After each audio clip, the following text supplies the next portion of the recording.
Wowee!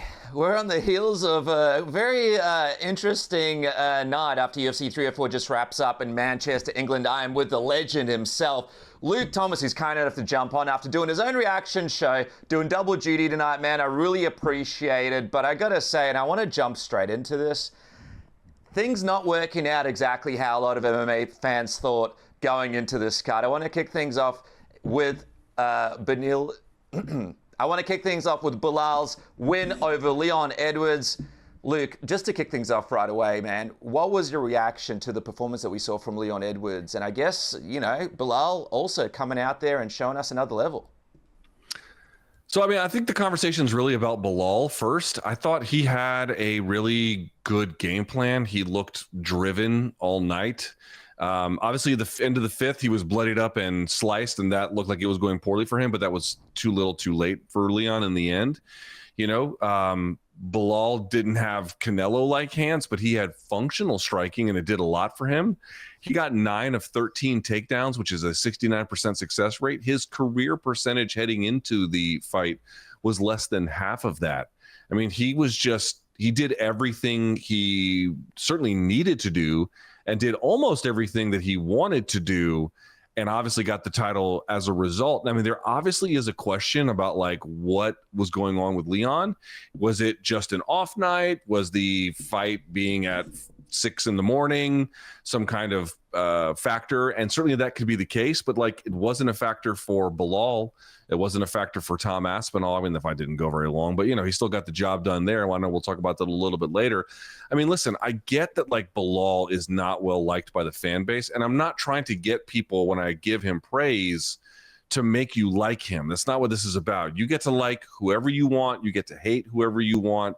No doubt about it. But I'm sorry, both guys went into this competition having to deal with the same kind of adverse circumstances in terms of the timing of the event. That's not to say it didn't play a role, or that if they fought a third time that it wouldn't be different. That's not my point. But tonight, they both had to deal with it, and one guy dealt with it significantly better than the other one, while to me, adding wrinkles in Belal Muhammad, adding wrinkles to his wrestling, adding wrinkles to his game once he got to the takedown and what he wanted to do with it that he simply hasn't had before. And he was just much better. What can you say about a guy who had that kind of control, who scored good damage? Again, that last part of the fifth round by Leon was great, but for the majority of it, there's no judging controversy here, right? You don't hear anybody being like, oh man, could you find a third round for Leon? No, you cannot. So if you don't like Belal Muhammad, or he doesn't entertain you, that's okay. Feel that way. But you really should respect somebody's abilities when they do something that difficult on a night like this, after now 11 fight win streak to get to this particular point. I don't know, man. I feel like there's a lot of people who they want to make the fact that they don't like Belal to make it the performance to be not that great. I'm not saying it's an all-timer, but it was definitely very good and very commendable. Yeah, it's fascinating, man. Like you mentioned, it was all pretty even in the sense both guys had to perform in that time, but also Belal had to go over into Leon's backyard and go in front of those fans, and that's also something that's difficult for a lot of fighters to do. You mentioned the Canelo-like striking. What was your reaction to the DC post-fight interview there? A bit of a comedy of errors, from him calling Belal Leon Edwards, to him calling Leon Edwards champ, to him telling Belal he did kind of look like Canelo out there. I don't know how the Australian feed was, but I can tell you the American feed that I had, I bought it on ESPN Plus, and so I watched the pay-per-view that way. Dude, there were a ton of production errors tonight. Now, obviously, DC doing that is a little bit different and whatnot, but what the honest truth of that is, in terms of what DC did, it's the result is surprising. Listen, what was the logic heading into this one? This is what I thought was going to happen too. You had a case where Leon Edwards had 2 back-to-back camps and fights with Kamaru Usman, and then the Colby fight itself was bad because Colby was terrible, but you certainly had to prepare for him, and that means you had to get the wrestling on point. So you had the wrestling you had to get right in those 3 fights. I thought the conventional wisdom, and again, this is what I had believed heading into the contest, was that, man, Bilal's getting Leon at like the worst time to get Leon, because he's got, again, the Colby fight wasn't that great, but the Colby camp plus the 2 camps for Usman and the fights with Usman, that leveled him up big time. And again, it's not to say if they fought a third time, it wouldn't look a little bit different.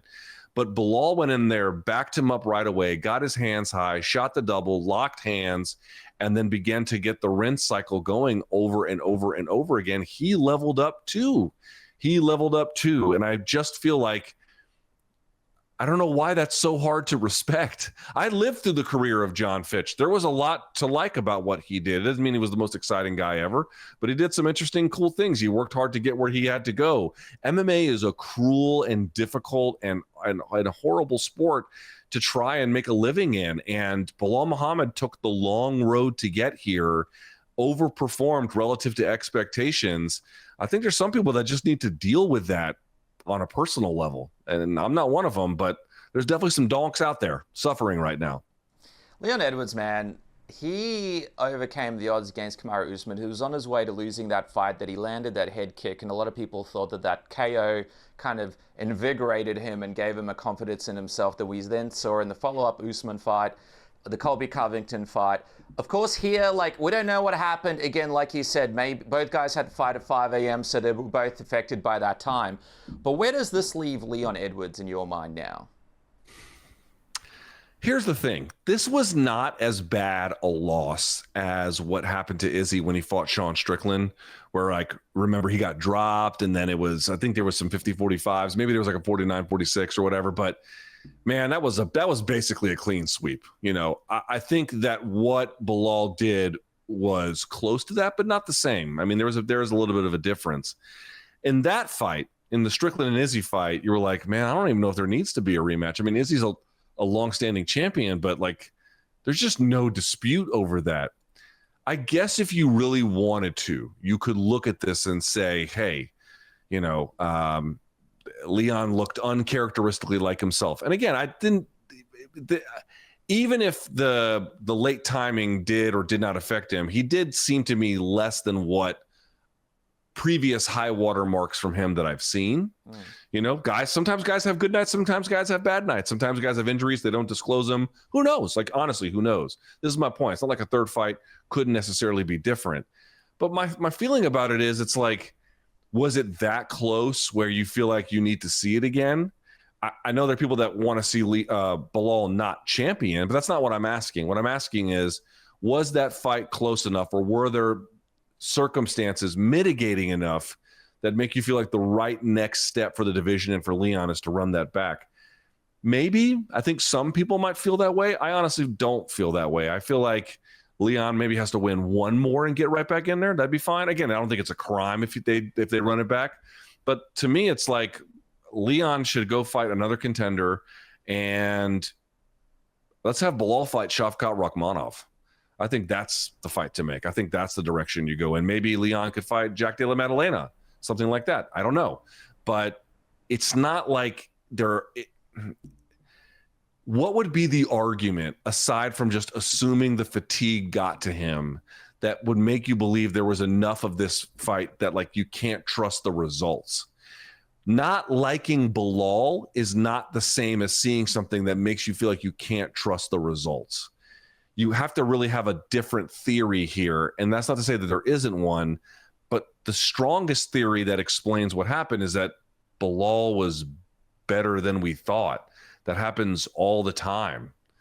I don't know, man. Weird night of reactions from people. Weird. Yeah, Super what kind weird. of reactions are you seeing you're coming your way? Like, what's the main thing that's surprising you? I'm already getting emails from people being like, oh, you're overstating Bilal's performance. I'm like, guys, he just went into enemy territory at 6 a.m.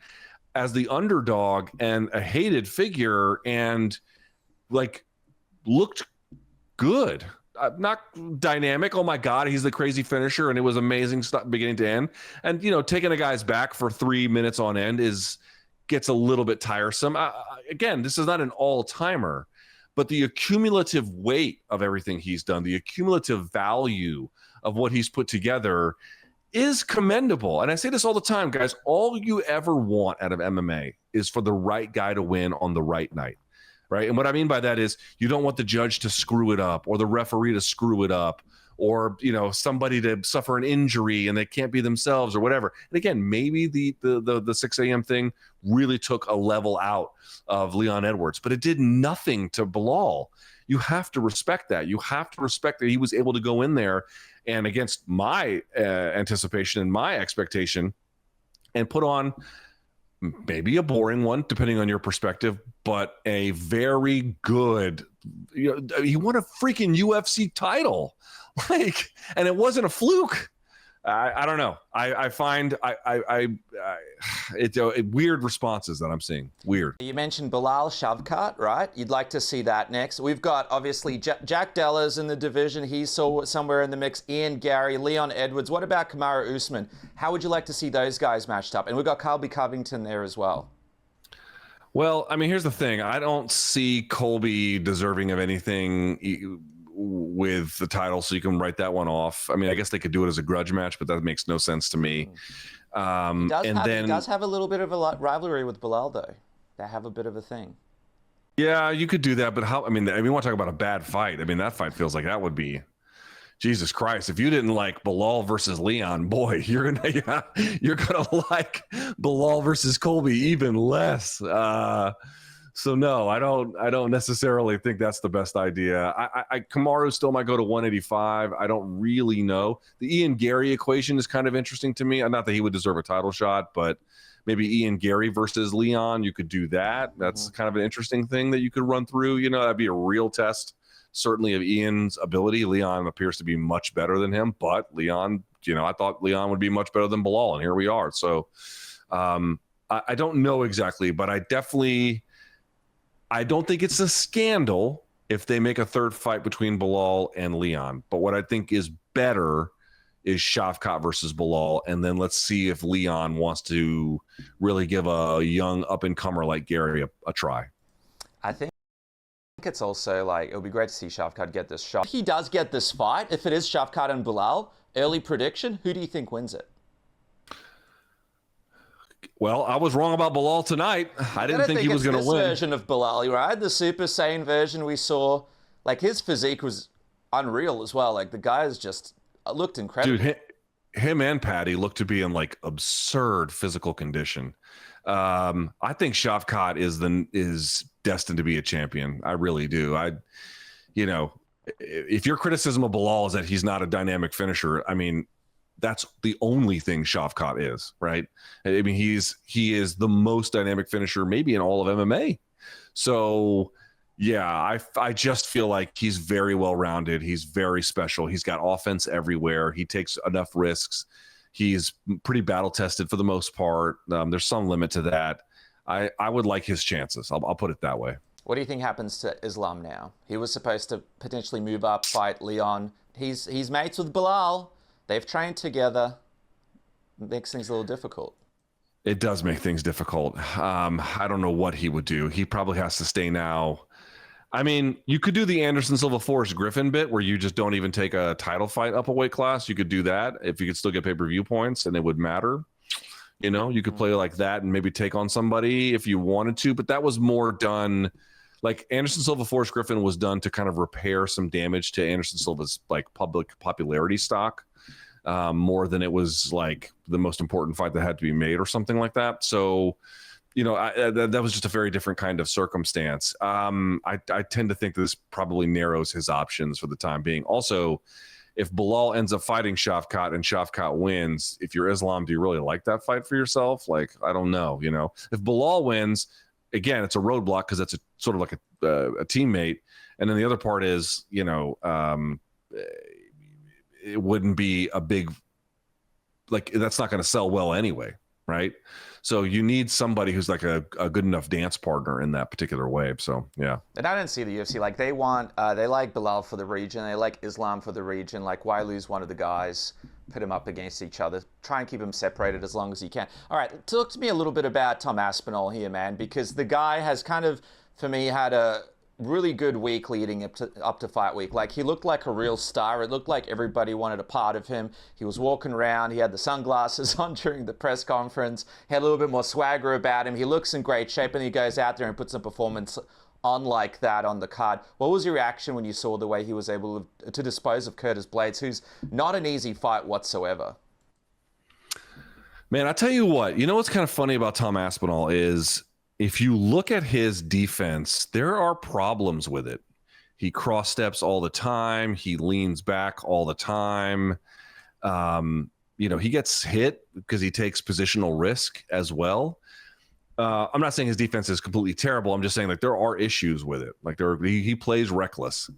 Yet at the same time, what is to me kind of interesting is that, dude, his foot speed, his hand speed, and his power are so overwhelming. Plus, he makes good adjustments too. Like I don't want to say that he doesn't, but his ability to cover distance and then land with authority is remarkable. And the way you can understand this is like Curtis Blaydes. If you go back and watch his fight with Sergey Pavlovich, dude, he lands on Pavlovich a lot. Like he actually was tagging Pavlovich, but he couldn't get Pavlovich to get off of him. He was just still kind of in his face. And so they just kept trading. And then eventually Pavlovich broke through. Look, contrast that with Tom Aspinall. Tom covered distance and cracked him. And look what you got as a result. Like absolutely fucking crushed him. So to me, like there's a power difference. And then when you combine that with the speed, dude, like these guys, these fights last a minute 9 seconds, a minute 30 seconds. He's been doing this a decade and has just now over 40 minutes of total fight time. It's not that he's some kind of technical marvel on the defensive end where like, oh my God, his game is perfect. His game is not perfect, but his offense is nuclear powered and it's great athletic gifts, and he puts all of it together, and the results are quite literally overwhelming. These guys can't do anything to him. They can't stand up to him at all. And I'll just tell you this, John Jones's title is full-on weight class, and Tom's title is interim, but Tom is the real champion of this weight class. There's one guy standing a post fighting the tough contenders. There's one guy who's been doing this consistently over time, and that's Tom Aspinall. So you can say whatever you want about what their titles are on paper. The real champion of this weight class is Tom Aspinall, and that's really not up for debate. What do you make of this relationship that John Jones has with Dana White? Like, obviously, Dana's always defending his GOAT status, every single press conference, kind of having these arguments with media members, and he won't budge of this Stipe-John Jones fight. Like, some people almost thought, all right, with that performance from Aspinall, maybe that means that the Stipe fight gets replaced with Aspinall, for example, in November. Like, the guy's asking for John Jones. But Dana White, again, is just adamant. It has to be Stipe and Jones. What do you make of this kind of weird relationship him and Dana have, and this kind of obsession that he has with the Stipe fight, which, look, Stipe is a great fighter, one of the greatest of all time. But I think at this point, it's hard to kind of put that fight on when you got a guy like Aspinall ready to go for November. I don't really understand it. The UFC and John Jones have butted heads for a long time. And so maybe like they've had a reconciliation internally, and maybe they feel good about that reconciliation because they've not always been in good parts or good places together. And so maybe through that reconciliation, they feel like, they don't want to blow that relationship up. And, here he wants to make them a big fight in New York that they feel like they can make a lot of money on. I mean, I don't know how true that is, but I think internally they at least feel optimistic about the ability for John and Stipe to make some cash for the company. But it's just so bizarre. Like, Dana White has spoken at length over time about like the UFC took what the blueprint of boxing was and did the opposite because they didn't want to make all the same mistakes. And here you now have in their heavyweight division, you've got this incredible young talent blowing the doors off his opponents, and he has to defend an interim title because the guys camped out at the top of it don't want to give him a shot, and no one needs to see the bout that they're actually making. It's just crazy. It's like this is boxing. That's what boxing does in its worst moments. I compared it on my post-fight show tonight to like what Canelo is doing against Edgar Berlanga. Canelo should be fighting, you could even maybe argue Bud Crawford, but he should be fighting David Benavidez. He should be fighting David Morrell Jr. These are the real fights that he should be taking. These are the guys who have been mandatories for him for quite some time. In the case of David Benavidez, for years, he's been the mandatory. And so why is he fighting Berlanga? Because it's kind of an easy pickings fight. People like Canelo. He's celebrated. Like John, if he retired today, he would go into the Hall of Fame. Like, you have to respect what Canelo has done. You have to respect what John has done. But, like, what is the value of this particular fight? It feels like a complete waste of time. Now, I didn't think Belal was going to win, but Belal has been active and is like literally now on an 11-fight win streak. Stipe hasn't fought in almost 4 years and got viciously KO'd the last time out. Like, guys over 42 by the time they fight. Like, it seems like a gigantic waste of time. So I feel like they have come to a place in their relationship with one another where maybe they feel satisfied after years and years of acrimony. But short of that, I don't get it. It just doesn't make a lot of sense. That's right, Luke. And you know what else doesn't make sense? Getting your pubes stuck all over the place. I'm talking about getting stuck all over the place at the gym, getting stuck in that zipper in your pants, getting stuck in the bedroom with whoever you're with. Why not change that today thanks to our friends at Manscaped, who are giving you a 20% off discount with the code word submission. And listen to this, you also get free shipping if you use it now. You get to support the show and keep the lights on in this palace. And how about this? They have the most amazing products to make sure that the boys are sorted downstairs. Call them what you want, knee knockers, golden nuggets, thigh slappers, but our friends at Manscaped refer to them as the boys. Not every man has children, but every man is responsible for their own 2 boys below the waist. And what about these kinds of products? You have the lawnmower that comes in the 3.0 Plus, the 4.0 Pro, and the 5.0 Ultra. 3 ball trimmers. Isn't it awesome? Boys need love too, and for this reason, each trimmer is equipped with skin-safe technology, LED spotlight, and unique features for different grooming needs. Manscaped has you sorted, so remember, it's 20% off with the code word submission. And free shipping today. Support the show, support yourself with our friends at Manscaped. But Luke, how much of a mistake do you reckon it was for the UFC just not to say, hey man, the fight today is for the full heavyweight title. John Jones and Stipe is still happening in November. It's still headlining the card. It's still a big fight. But these guys are fighting for the full title. Like, why just not do that? So if people think that it's not a big deal that if you take away titles off of cards that they won't sell, and they'll point to examples where that's been the case, where there wasn't a title and it sold pretty well as evidence that that is true, but it's really not true. The vast majority of, the overwhelming amount of data that we have is that the public sees stakes bigger and they care more when there's some kind of title that they recognize being on the line. So that's not really an option for them. In terms of like headlining. Now, you could take that fight and make it a co-main event and put something else in your main event if you wanted to do that. I mean, or you could just do it without a title, but you would suffer some kind of a loss. The thing is this, it's like, I don't get this company, man. In 2023, they made more money than all other MMA and boxing promoters combined. They're the biggest promotion maybe ever in the history of combat sports. I mean, if you think about that, like there's nothing really quite like the UFC ever, and yet they're still making fans stay up till 6 a.m. It's like, you couldn't take a little bit of a loss on this. You guys are printing money. You're printing money. It just seems, I don't know. I'm not going to say cheap is quite the right word, because there are best practices in the industry. Cheap is not the right word, but it just feels like, if you wanted to, you could call it greed. I don't know if that's the right word either. It's playing. It's boxing. It's the boxing playbook. How do we get maximum financial value out of things with this big schedule that we have to do, even if some of these are of dubious or otherwise questionable value? Let's use the boxing model, and that's where we are. That's what this is. The world is on its head a little bit.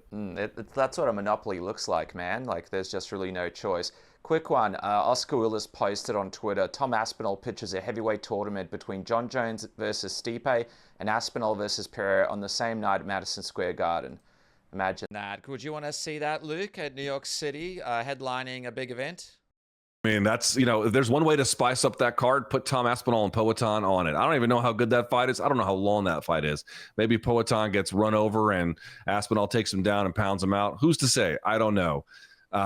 I don't think Tom needs to even fight anymore. He's the deserving guy. He should get John Jones next. But if he's up for it and Poatan's up for it, hell, why not? That would make me more interested in that card for sure. Dude, that would be great, man. It's like the movie The Warrior with Tom Hardy. Just throw him in there, see what happens. Because in the press conference, like, Dana White spoke about, why would I put Alex Pereira up against Tom Aspinall. Like, this guy's a big star in light heavyweight. Aspinall's a big star in heavyweight. Why would I kind of ruin that? But I don't really think if Alex Pereira moves up and, for example, gets destroyed by Tom Aspinall, does that really do anything to his legacy at light heavyweight? I mean, I think like a lot of people don't really expect Pereira to win. Like they just appreciate the fact that he's around and he's willing to take as many fights as possible at this point in his career. I don't think so, but it's also a little bit cavalier to be like, hey, what if he goes and gets like viciously KO'd at heavyweight? That can ruin a guy. You know what I mean? Like, that's not just something I know we're so used to guys, you know, kind of not showing signs that could do anything to him. But we're talking about Tom freaking Aspinall here, and Poaton's 37. That's not like over the hill for 205. But, you know, what if he goes in there and just takes like a bit of a beating? Like, that would be bad. So, you know, it's not without risk for that either. I can understand at a bare minimum, I can understand why there'd be some trepidation about that.